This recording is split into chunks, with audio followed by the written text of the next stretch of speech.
imaginar que essa roupa não é da José Paulino. É da Zepa.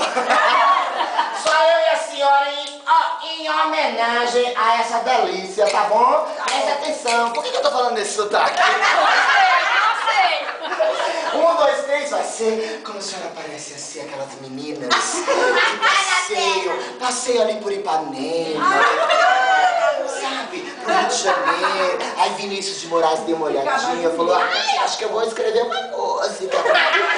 Eu vou cantar essa música pra senhora. Vai ser Garota de Ipanema. A senhora só faz a coreografia, a senhora sai de perto da mesa, venha pra cá, imagine que a senhora frita quibe. 1, 2, 3, faz só a coreografia, vai!